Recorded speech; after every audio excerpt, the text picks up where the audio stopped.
Assalamualaikum warahmatullahi wabarakatuh. Kami dari kelompok 2 yang beranggotakan Cahyadini Anggun, Fajar Ilham Fatoni, Lutfiatul Mutawadingah, Nita Khimatul Khaini, Safagiana Ade, dan Unik Alfiana. Di sini kami akan mempresentasikan hasil analisis jurnal Sindrom Stevens-Johnson.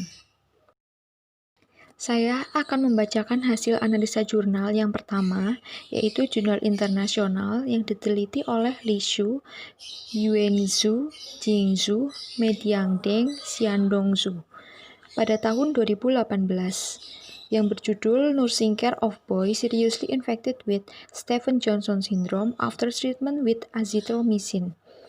Metode penelitiannya yaitu studi kasus, waktu penelitiannya tidak dijelaskan, tempat penelitiannya di Rumah Sakit Xianhua, jumlah respondennya berjumlah 1 responden berusia 6 tahun. Kriteria respondennya, anak lelaki berusia 6 tahun menderita pneumonia karena demam dan batuk selama 7 hari tanpa sebab predisposisi yang jelas. Sebelum masuk ke rumah sakit, anak dirawat selama 4 hari di rumah sakit setempat dan diberi obat oral Cefotiam terapi infus, lalu suhu pasien kembali normal, tetapi batuknya tidak membaik.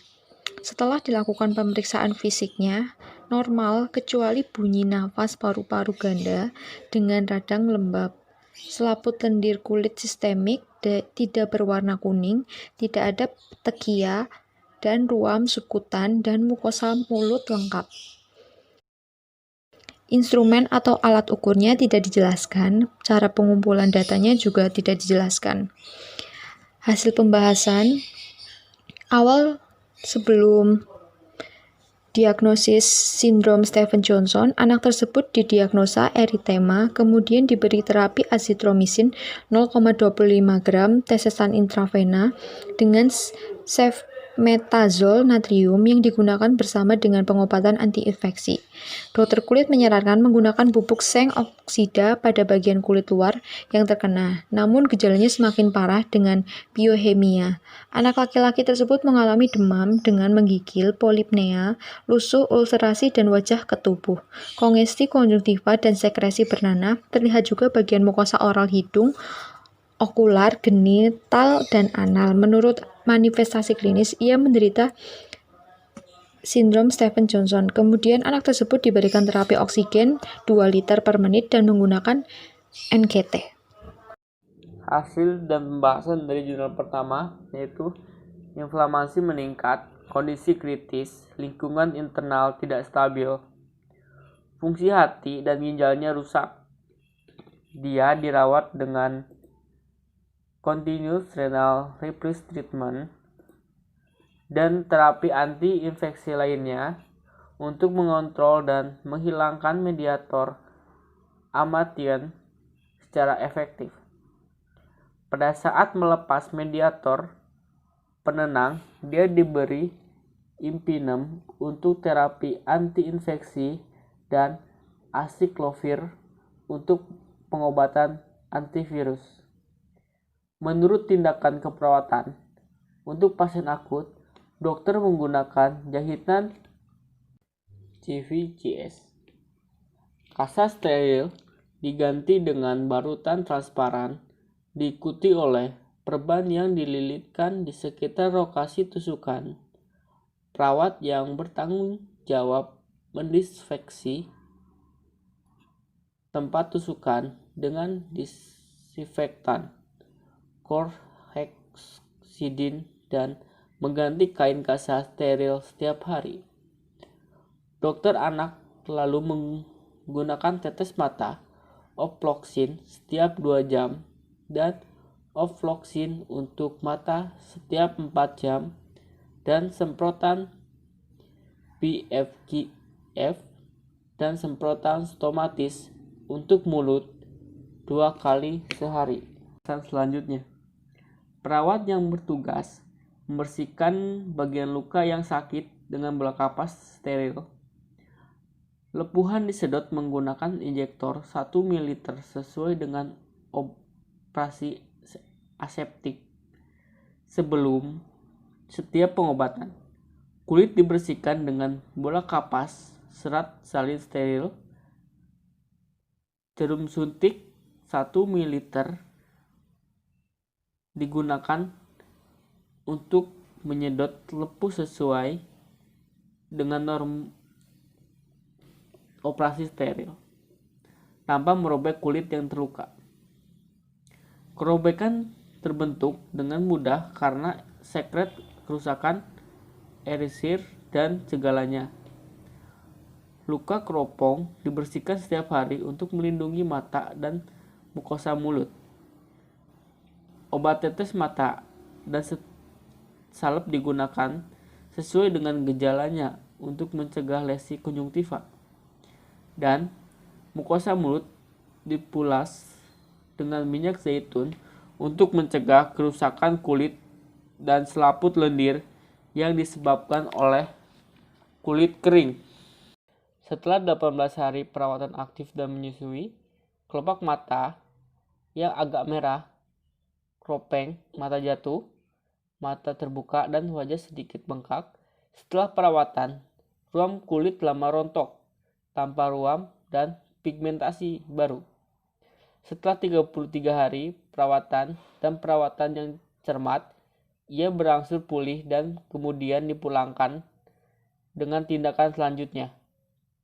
Penelitian ini bertujuan untuk menekan perawatan kulit secara efektif, tepat waktu, dan akurat untuk mencegah komplikasi pada anak dengan SJS atau Stevens-Johnson Syndrome dan mempromosikan rehabilitasi penyakit ini. Stevens-Johnson Syndrome adalah kelompok penyakit serius yang melibatkan selaput lendir kulit seluruh tubuh, biasanya disebabkan oleh obat-obatan. Selanjutnya, kelebihan jurnal. Terapi Stevens-Johnson Syndrome dalam jurnal dijelaskan dengan jelas. Disebutkan lama terapis sampai pasien sembuh dan dipulangkan, namun masih tetap ada tindak lanjut. Menggunakan terapi seng oksida yang diproduksi oleh rumah sakit Sighun Arf berafiliasi dengan Fakultas Kedokteran Universitas Shanghai Jiao Tong. Kekurangan jurnal ini tidak disebutkan secara jelas peneliti ini dilakukan kapan. Tidak dijelaskan instrumen apa saja yang digunakan dalam penelitian ini. Tidak dijelaskan dengan cara pengumpulan data dalam penelitian ini. Rekomendasi untuk penelitian selanjutnya diharapkan untuk bisa menjelaskan waktu penelitian, instrumen yang digunakan dengan cara pengumpulan data untuk penelitian. Diharapkan larutan seng oksida bisa lebih dikembangkan dan diteliti lebih lanjut sehingga bisa digunakan untuk terapi Stevens-Johnson Syndrome pasien yang membutuhkan. Selanjutnya akan dijelaskan oleh teman saya. Baik, untuk jurnal selanjutnya saya akan mempresentasikan tentang jurnal internasional yang kedua. Baik, di sini jurnal internasional yang kedua diteliti oleh Rema Devi Sheila Basker. Untuk tahun penerbitnya pada tahun 2018 dengan judul Chronic Ocular Manifestation of Stevens-Johnson Syndrome along Southern Kerala, India, dengan menggunakan metode penelitian deskriptif tindak lanjut dari 52 kasus sindrom Stevens-Johnson. Untuk waktu penelitiannya dilaksanakan pada tahun 2009 sampai 2011. Dan untuk tempat penelitiannya itu di KIA TVPM dan Rio TVPM. Untuk jumlah responden pada penelitian kali ini yaitu 52 pasien dengan 19 laki-laki dan 33 perempuan. Ya, baik, selanjutnya untuk kriteria responden pada penelitian jurnal internasional ini, di sini peneliti tidak mencantumkan apa saja kriteria responden yang akan digunakan sebagai penelitian. Nah, di sini peneliti tidak mencantumkan. Dan untuk instrumennya atau alat ukur, peneliti juga tidak mencantumkan akan menggunakan alat ukur yang seperti apa, yang seperti untuk mengukur chronic ocular manifestation itu of Stevens-Johnson itu nggak ada. Dan selanjutnya untuk cara pengumpulan datanya itu menggunakan statistik, yaitu di mana perangkat lunak komputer paket statistik untuk versi ilmu sosial. Data dinyatakan dalam frekuensi dan persentase serta rata-rata dan standar deviasi. Untuk menjelaskan asosiasi dan perbandingan antara parameter C yang berbeda uji square digunakan sebagai tes non-parametrik untuk semua evaluasi statistik dua sisi probabilitas nilai kurang dari 0 sampai 0,5 dipertimbangkan yang terpenting. Nah, untuk selanjutnya yaitu hasil dan pembahasan pada penelitian ini. Nah, di sini hasil dan pembahasannya yaitu dalam studi ini manifestasi oftalmik pada 52 pasien sindrom Stevens-Johnson di sepanjang Kerala Selatan, India di Rio Tiruvananthapuram diselidiki bahwa menunjukkan keterlibatan mata yang tinggi di luar periode akut. Nah, selanjutnya untuk sindrom Stevens-Johnson adalah penyakit yang mengancam jiwa dengan insiden keterlibatan okuler yang tinggi, antibiotik dan antipiretik, antiepileptik diikuti oleh OAINS dan analgesik dan anti-malaria. Itu merupakan juga penyebab umum etiologi obat dalam penelitian ini. Nah, di sini ada presentasenya, yaitu salah satunya obat-obatan ciprofloxacin. Presenannya 23,1%, diikuti oleh paracetamol. Pasiennya ada 9, 17,3%, dan supametaxol dengan pasien 8, 5,4%, diikuti oleh antiepileptik atau phenylkein dan kasbamazepin. Sebagai pasiennya ada 6, presentasinya 11,5% dan 4 pasien dengan presentase 7,7% dan obat antiinflamasi non-steroid atau Brufen sebanyak 3 pasien dengan presentase 5,8%. Dan kelompok obat lain sebanyak 5 pasien dengan presentase 9,6. Studi oleh Hallgren, J. Tengvall, Linder M. Person N. Hallgren CV juga menyebutkan tentang sindrom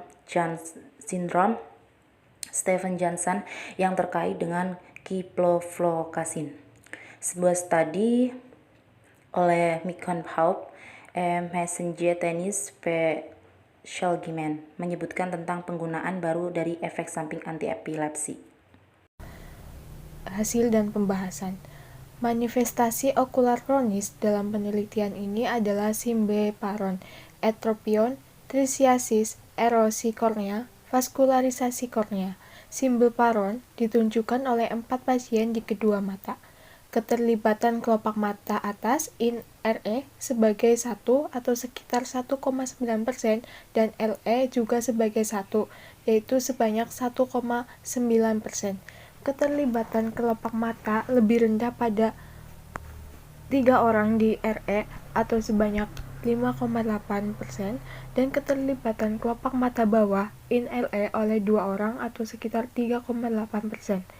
Presentasi erosi epitel punctate dan erosi epitel punctate superficial ditunjukkan oleh 5 atau sekitar 9,6% dan 3 atau sekitar 5,8% masing-masing.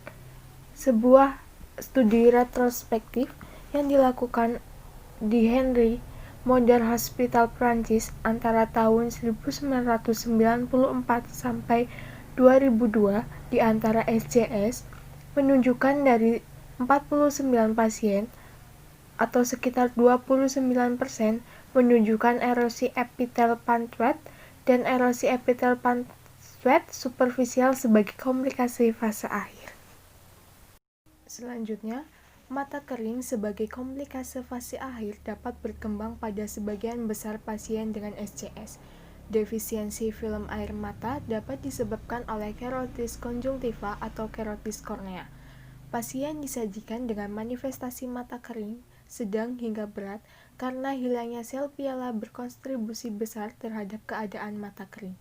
Dalam penelitian ini, mata kering sedang sampai berat yang disajikan dengan 9 diobati dengan tetes mata pelumas seperti metil selulosa, tetes air mata buatan, dan tetes mata siklosporin. 2 kasus menunjukkan mata kering yang parah dengan total defisiensi sel punca akibat iritasi kronis yang disebabkan oleh trisiasis menyebabkan kerusakan permukaan mata. Mereka yang diperlakukan dengan adesi membran amnion yang diawetkan dengan cryo menggunakan lem fibrin hingga Re atau sekitar 3,5 cm atau 2 buah membran amnion digunakan dalam satu mata. Selanjutnya untuk kelebihan jurnal. Terapi sindrom Stevens-Johnson dalam jurnal disampaikan dengan jelas. Disebutkan terapi obat apa saja yang diberikan pada pasien yang dapat menyebabkan sindrom Stevens-Johnson. Lalu disebutkan juga manifestasi yang seperti apa yang dapat menyebabkan sindrom Stevens-Johnson. Lalu untuk kekurangan jurnal. Yang pertama, tidak disebutkan secara jelas penelitian ini dilakukan kapan. Lalu tidak dijelaskan juga kriteria responden apa saja yang digunakan dalam penelitian ini. Untuk poin terakhir, tidak dijelaskan instrumen apa saja yang digunakan dalam penelitian. Selanjutnya rekomendasi. Yang pertama, untuk penelitian selanjutnya diharapkan untuk bisa menjelaskan waktu penelitiannya kapan, dari mulai hari, tanggal, bulan, tahun, pukul, dari kapan sampai kapan. Untuk penelitian selanjutnya, diharapkan dapat menjelaskan kriteria responden seperti apa yang akan dijadikan untuk penelitian. Poin terakhir, untuk penelitian selanjutnya diharapkan dapat menjelaskan atau menyebutkan instrumen apa yang digunakan dalam penelitian selanjutnya. Oke, jurnal selanjutnya. Selanjutnya saya akan mempresentasikan jurnal nasional. Peneliti Yongki Tamingos dan Teni Setiani Dewi. Jurnal 31 Desember 2018. Judulnya, Terapi Lesi Oral Pasien Sindrom Stevens-Johnson, disertai lupus eritematosus sistemik. Metode penelitiannya studi kasus. Waktu penelitian. Di dalam jurnal ini tidak disebutkan kapan penelitian ini dilakukan. Tempat penelitiannya, di dalam jurnal ini tidak disebutkan tempat penelitian dilakukan. Jumlah respondennya 1 responden. Kemudian kriteria respondennya yaitu pasien wanita berusia 57 tahun dengan riwayat penyakit meningitis tuberkulosis sejak 1 bulan yang lalu. Dirujuk ke Departemen Ilmu Penyakit Mulut dan Departemen Ilmu Kulit dan Kelamin dengan diagnosis sindrom Stevens-Johnson. Instrumen alat ukur. Dalam jurnal ini tidak disebutkan instrumen alat ukurnya. Cara pengumpulan datanya. Di dalam jurnal tersebut tidak disebutkan bagaimana cara pengumpulan data. Hasil dan pembahasan. Pada kasus ini, pasien didiagnosis sindrom Stevens-Johnson disertai SLE. Hal ini menunjukkan adanya keterlibatan mekanisme imunologi dipengaruhi oleh ADR. Pasien mengeluh kesulitan untuk membuka mulutnya dan sakit menelan. Suatu hari sebelum masuk ke rumah sakit terdapat bercak-bercak kemerahan. Hampir seluruh tubuh disertai luka, lecet pada bibir, kelamin, dan dubur yang terasa nyeri. Pasien merasakan nyeri pada sendi. Kemudian pemeriksaan ekstraoral menunjukkan beberapa lesi wajah distri difus, hiperemia pada konjungtiva disertai sekret mata, erosi dan krusta hemoragik pada hidung. Erosi pada bibir disertai krusta hemoragik yang mudah berdarah, dan seluruh tubuhnya kecuali kulit kepala, telapak tangan ditutupi makula eritema, erosi, krusta serosa, dan epidermolysis 8%. Pada pemeriksaan kelenjar getah bening teraba dan sakit.